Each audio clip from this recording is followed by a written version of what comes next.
aralin pa, kasama na natin via phone patch ang ating paboritong former Senator Ping Lacson. Good morning, Magandang Senator umaga Ping. po, Senator Ping. Welcome back sa ASPN po.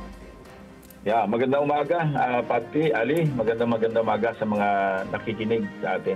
Okay. Oo, tayo ay maghuhuntahan lamang, magkwekwentuhan because we'd like to pick your brains dahil kayo ay former, naging hepe rin ng PNP at kayo ay former senator. Alamin namin inyong mga saloobin, reaksyon dito sa mga nangyayari of late sa ating bansa. Yung question of the day namin, kung pwede namin umpisahan doon, is yung tradisyon versus tanong-tanong. And I know that sinusubaybayan namin ang inyong mga Twitter, yung mga posts nyo sa X.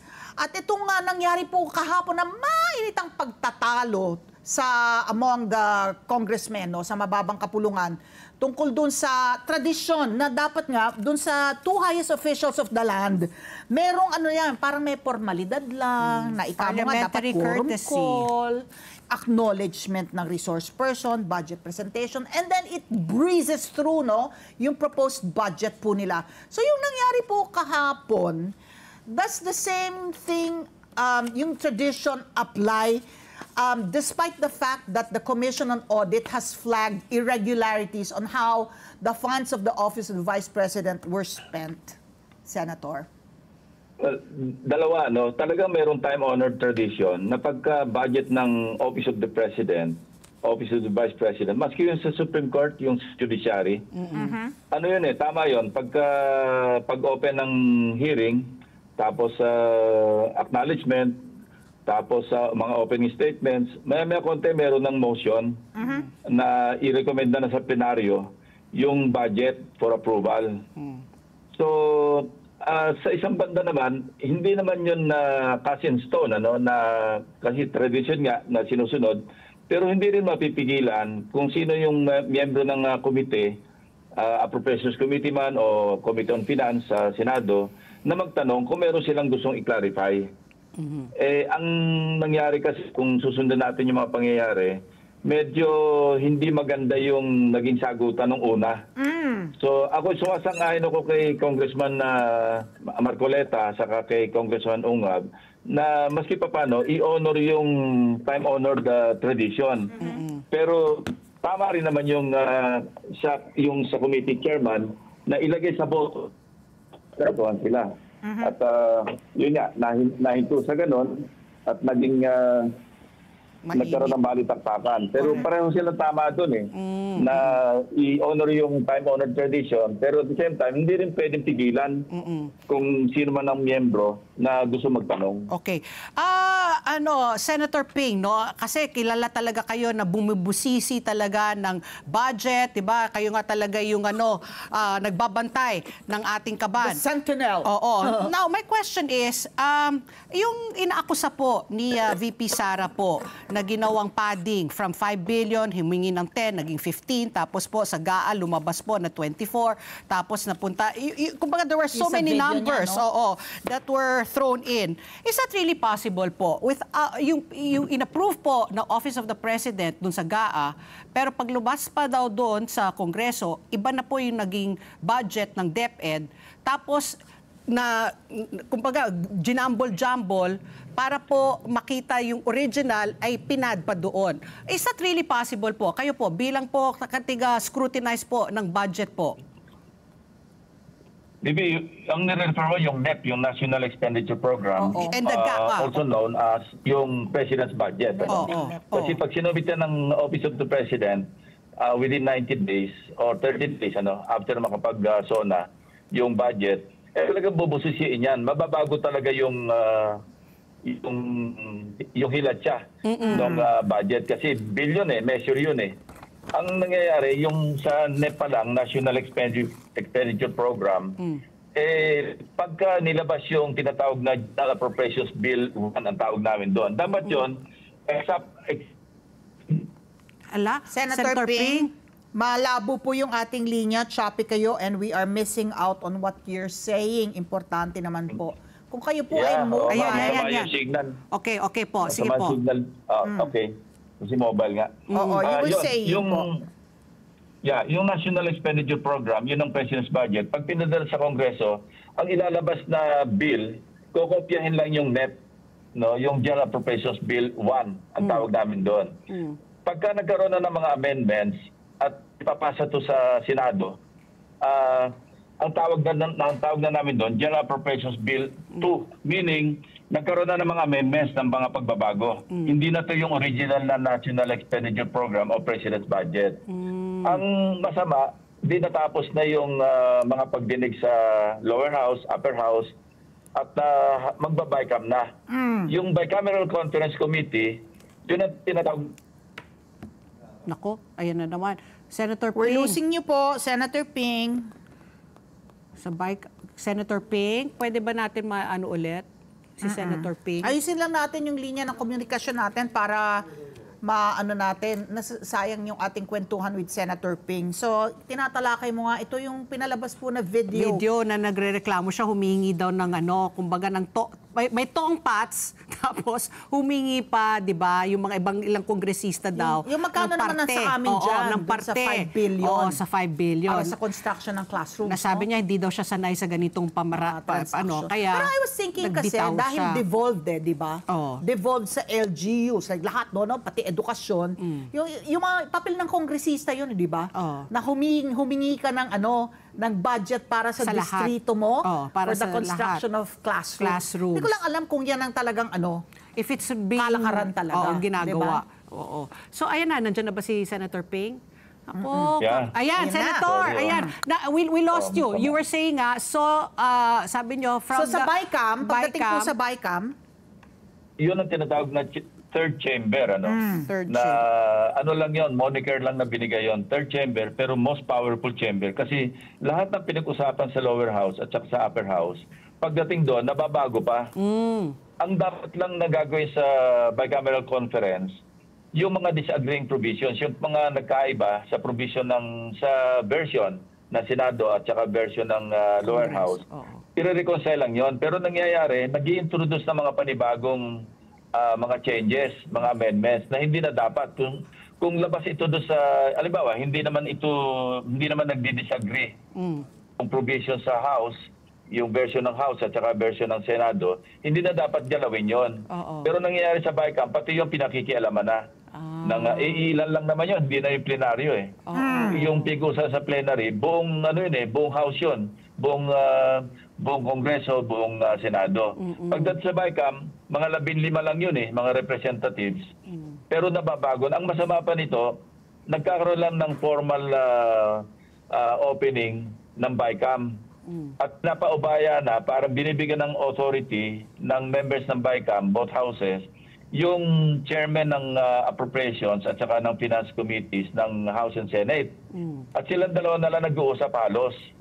At yung siguro kung iba yung mga kalyado nila. At isa pang masamang naging practice, natapos na yung bicameral conference, na-ratify na, kasi pagkatapos ng ma-approve yung lahat yung bicameral conference committee na output, babalik yan sa both houses, iraratify yan sa floor, sa plenaryo, na pinapayagan ng lahat ng miyembro o majority na yun na yung final version na i-enroll, tawag natin enroll bill, papunta Malacanang. Minsan, meron pang ginagawa na enroll bill na ratify na, pagka na-print, binabago pa. Yun talagang anomalous. Kasi hindi na po pwede. Pero ginagawa pa rin yun. At ang sa aking information, itong sa 2024, mukhang merong 29 billion at 29 plus billion na bago doon sa pag-enroll sa enroll bill. No? Hindi ko naman ma-confirm ito kasi hindi ko nakita mismo. Pero yung panahon namin, merong ginawang ganyan, yung panahon ni Speaker Gloria Macapagal-Arroyo noon, na may nakita kami billion pesos na binago doon sa enroll bill. Yan ginawa ni Senate President. Hindi, nung pinirmahan niya yung masisisi naman yung Senado na nagkakaroon ng reenactment budget dahil sa Senado. So, nung pinirmahan niya, nagyan niya ng qualification na ang pinipirmahan ko lamang yung niratify namin sa floor. Hindi kasama yung 75 billion na yan. At mabuti naman si Pangulong Duterte noon, binito niya hindi lamang 75 billion, umabot ng 90 billion kasi may nasilip pa silang ibang halaga na hindi kasama do sa na-ratify ng both houses. So, yun ang nangyayari yun ang naging kalakaran. Parang hindi na maayos yung BICAM. pagpapatupad ng ating General Appropriations Act. Oo nga. Parang Pagkatapos ng masusing budget deliberations, di ba? Yan din na nangyari dito sa BICAM na po itong provision dito sa pag-sole sa National Treasury. Itong, naku, maingay ito, yung almost 90 billion na kinuha po from PhilHealth. Dahil dito sa BICAM din nangyari yung special provision na yun, hindi po ba, Senator Ping? Na yung reserve Correct. funds Yun sa mga GOCCs ibalik sa National Treasury? Yes, correct. Kasi ang definition ng unprogrammed fund, ano yan standby appropriations yan Hindi yan kasama sa regular budget. Ano yan, under the special purpose fund yan, yung unprogrammed. Naka-standby lang yan na kung mayroong mga kailangan ng mga ahensya ng additional na pondo, halimbawa medyo kinapos, may dagdagan items sa budget, diyan kukunin. Ang nangyari dito, tatlo lang yung special provision dyan, program fund.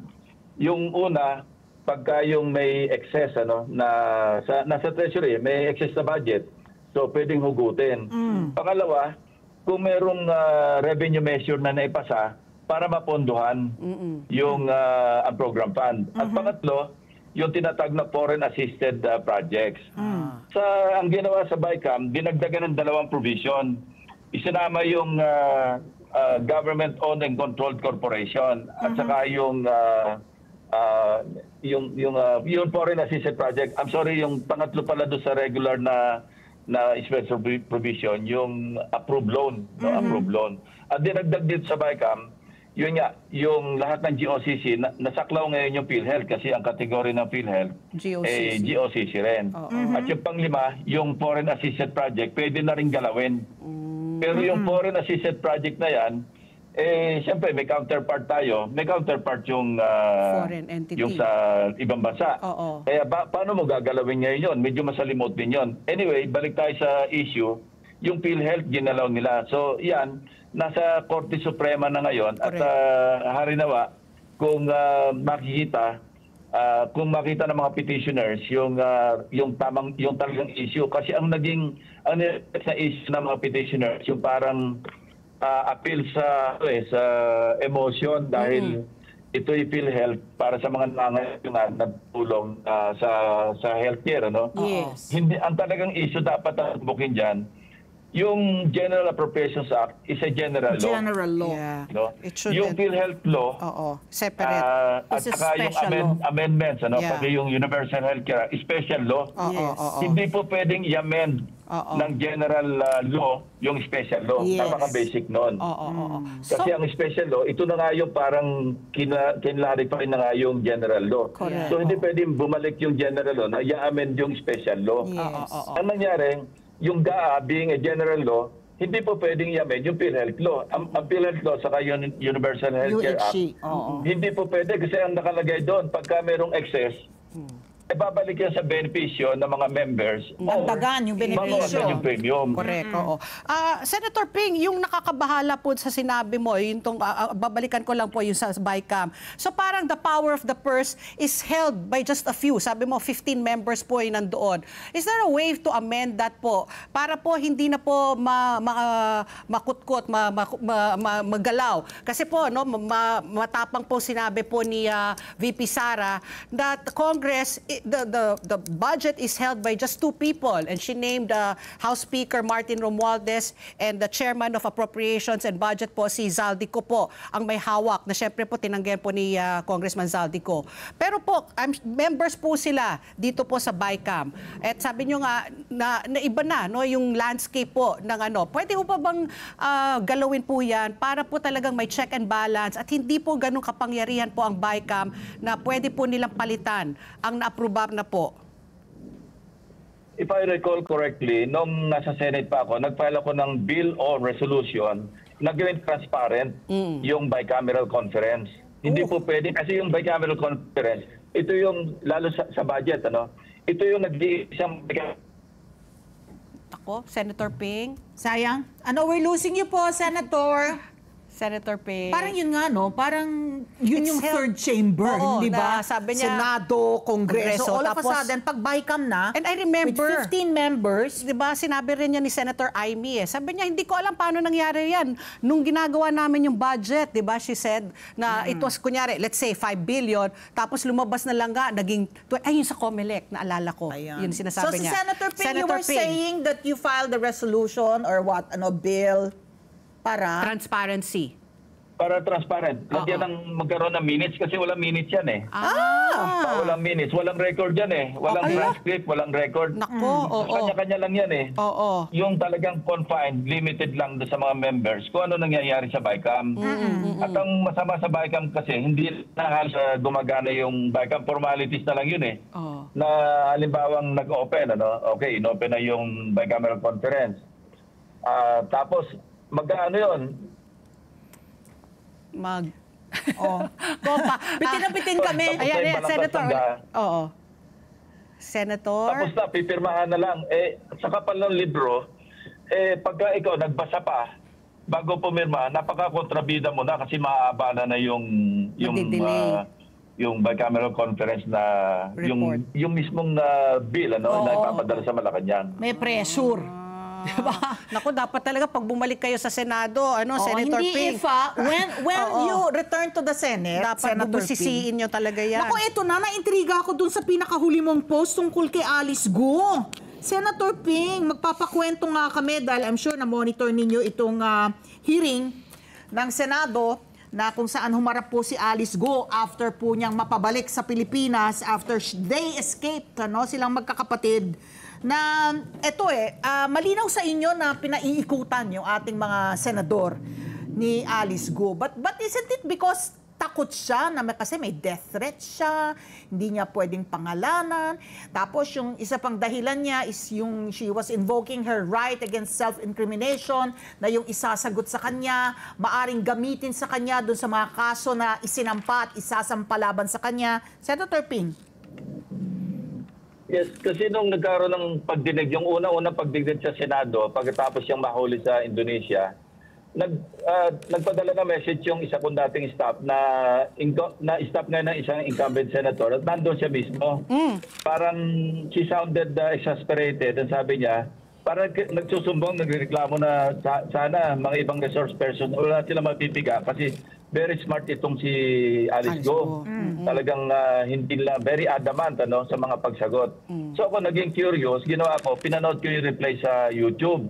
At nakita ko nga na yung mga sagot niya parang hindi usual, hindi pangkaraniwan na sa mga sagot ng mga, at saka napaka-composed at lahat, So binalikan ko yung background, nag-rewind ako ng konti.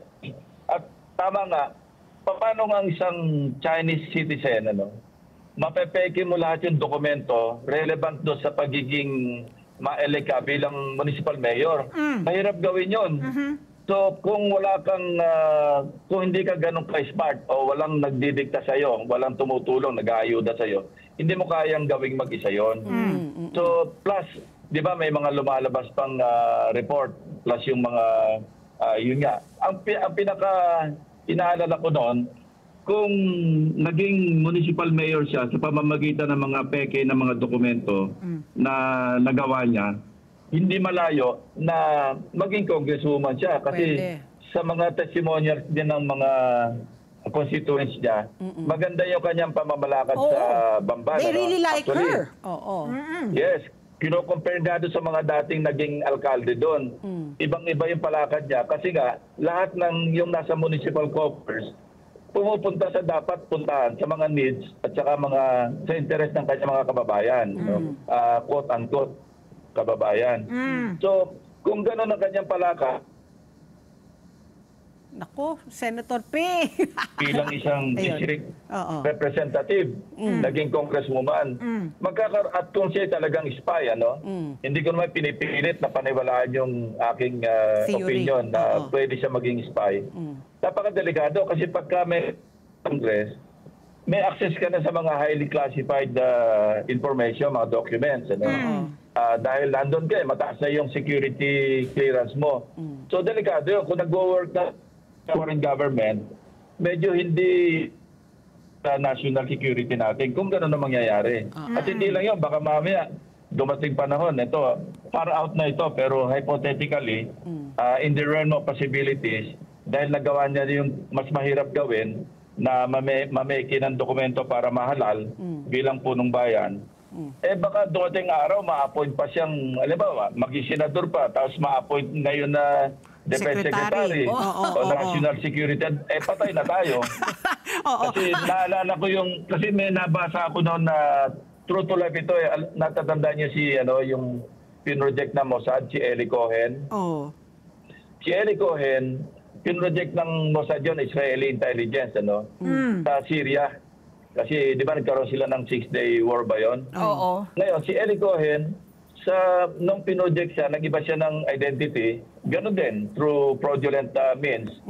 At napalapit siya sa mga hanggang sa he was rubbing elbows with ministers, mga top businessmen. Talaga nakakakuha siya ng mga sensitive information na pinapadala niya sa Israel para magamit. Hanggang sa bandang huli, nung nabuko siya kasi na-triangulate yung kanyang, nung nagpapadala siya through transmission, mga radio transmission ng araw. Kasi mga 60s ito eh. So, nung nahuli siya ng Syria, na-execute siya pero national hero siya sa Israel. So, kung gano'n ang kalakaran ng mga spies, at totoo naman nangyari, at kung meron talaga magaling na spy, sabihin natin, huwag nating minusin yung strategic importance ng Pilipinas sa mundo, lalo na sa bansang China, lalo pa nga't meron tayong West Philippine Sea na issue. Issue.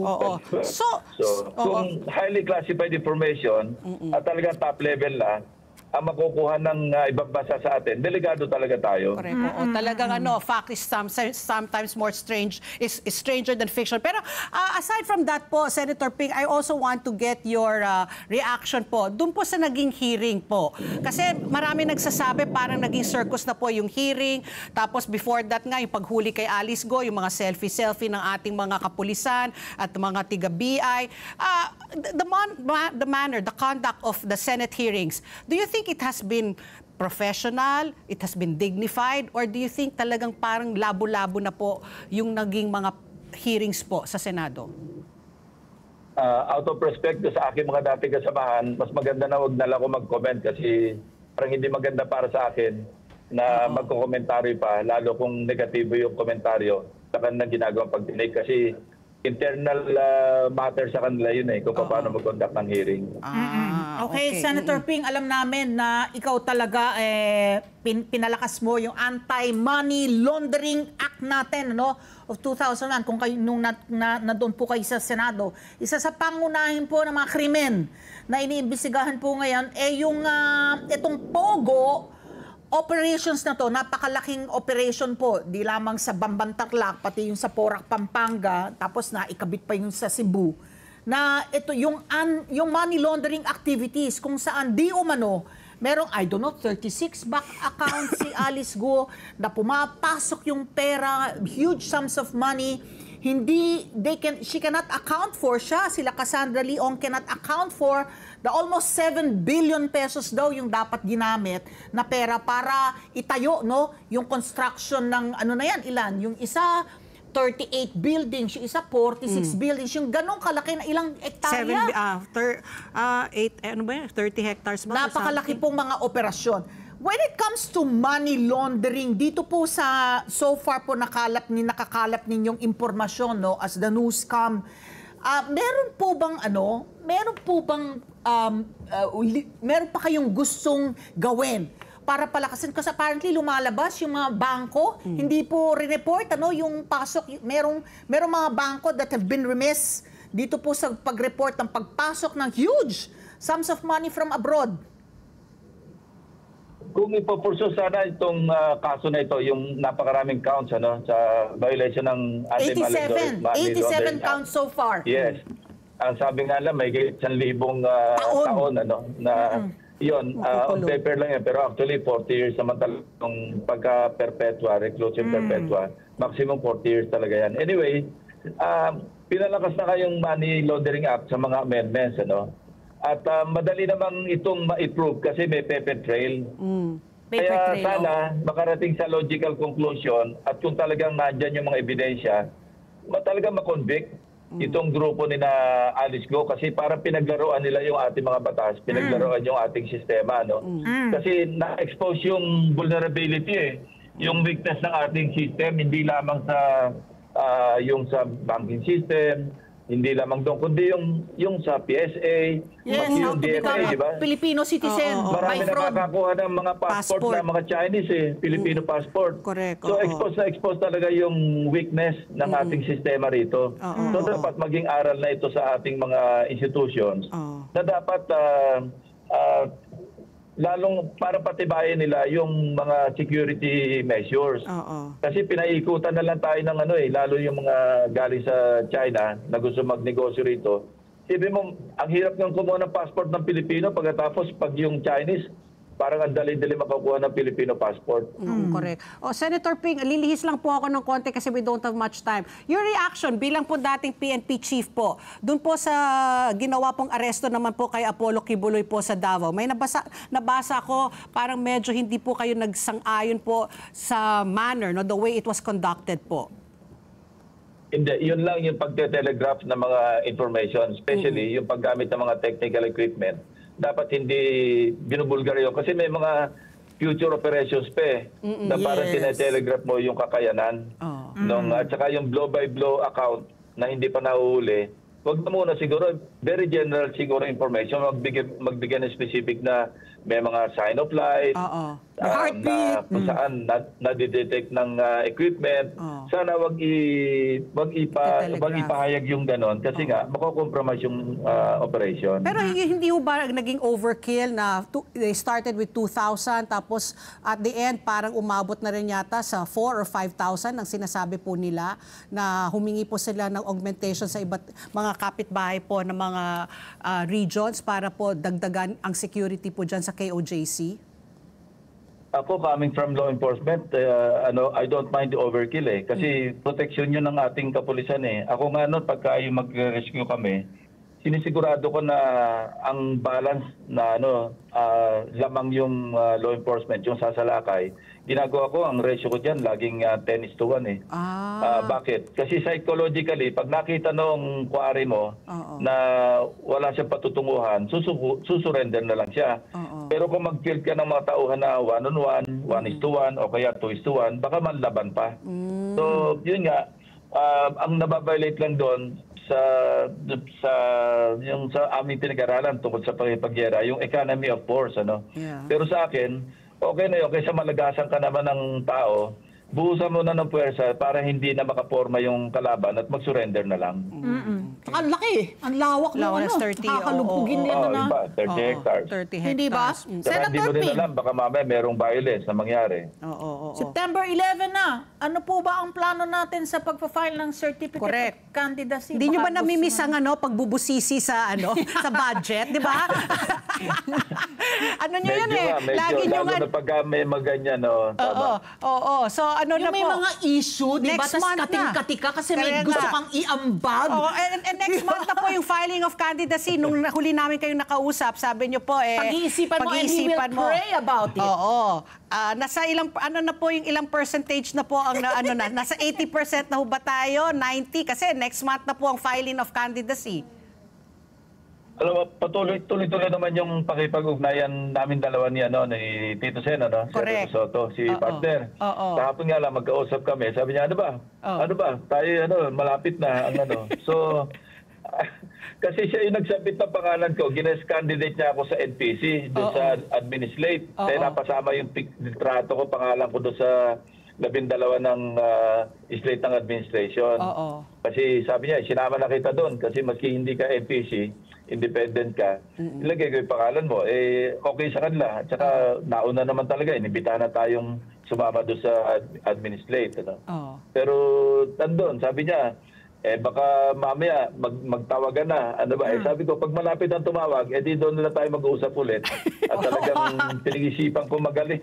Pinag-isipan ko magaling talaga yung, kung ano yung maganda. Pero tama kayo, pagka nakakakita ako ng ganyan, parang Mga part of issue. me Oo. says na wag mong do not reduce the number of years na dapat peaceful, quiet, at relax yung buhay mo. Oo. Pero yung another part of me, misses naman, yung mga nangyayari Oo, tungkol the pagka nakita action. ko sa budget. Oo. Tama. Ano kayo, Hindi, Senator sa- Ping, action man kayo di ba? So talagang, I'm sure gigil na gigil kayo. Correct. Nako, sabi Hindi. niya. Totoo naman yun. Oo. Totoo naman yun. Kaya Pagka nga. nakakakita ko ng gano'n, talagang doon ako medyo para napapaangat sa upuan at gusto ko mag-file. Parang gusto niya pumunta na sa COMELEC, mag-file na po ng candidacy ninyo. Correct. Agad-agad. Oo. Nako, Senator Ping, if and when sa amin mo una ititimbre, ha? Magsasong and dance kami dito. Senator Ping, always Thank a you. pleasure Always a to have you on pleasure. ASPN. Maraming salamat po. Yeah, maraming salamat, Ali sa Kapakti. Okay. Thank you very much po kay Senator Ping Lacson. Magbabalik Senado!